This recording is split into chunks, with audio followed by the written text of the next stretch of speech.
This administration has therefore focused on revamping the ailing economy it inherited in 2015. In 2016, government executed an expansionary budget and developed the strategic implementation plan. For the first time, 30% of the budget was earmarked for capital expenditure, which represents an upward review when compared with the 2015 budget. The SIP was followed by the development of a comprehensive medium-term plan, the Economic Recovery and Growth Plan 2017 to 2020.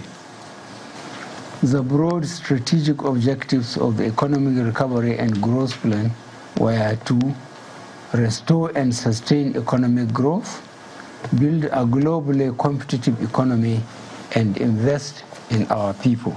Reactions to the president's speech is almost immediate.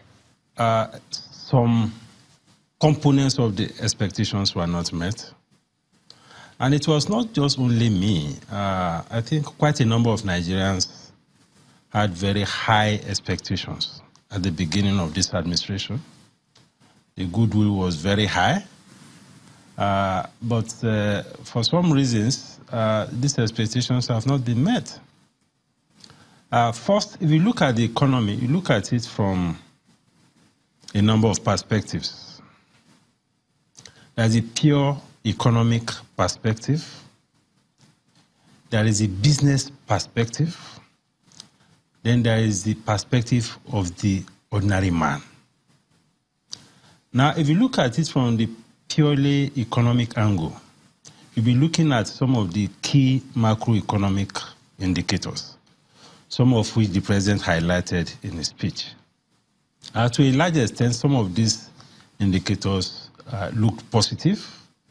At least they have been positive now for some time, although in the last 2 years, things were really bad until we had this upturn in oil price. If you look at the GDP growth, we were in recession. We came out of recession, and now, last quarter, we had about 2.11% GDP growth.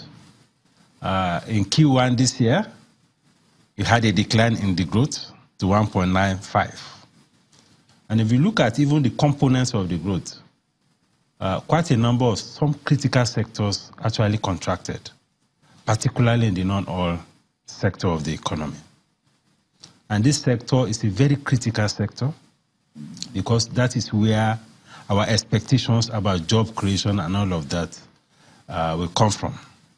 They weathered the storm well, and today we have economic recovery thanks to the Economic Growth and Recovery Plan, ERGP.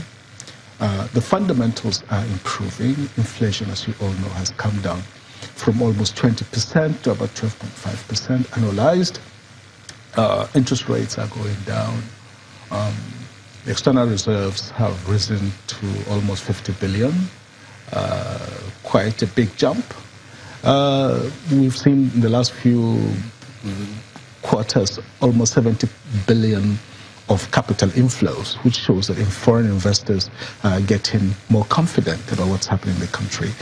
And the stock market has grown by over 40% in terms of total capitalization.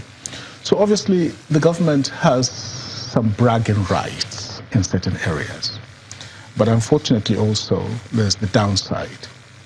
In spite of what looks like, quite positive figures in terms of the macroeconomy, the truth is that a lot of Nigerians are in despair.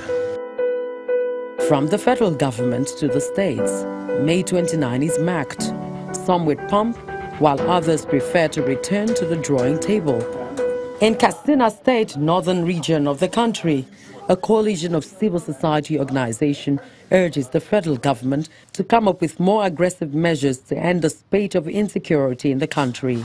Although power generation has improved significantly within the last 3 years, much more effort is needed in providing optimum and sustainable power supply in the state, at least for the development of economic activities in all the states of the Federation. At the National Assembly level, the coalition has high concern on the performance of KATSINA state representatives at the two chambers, the Senate and the lower chamber.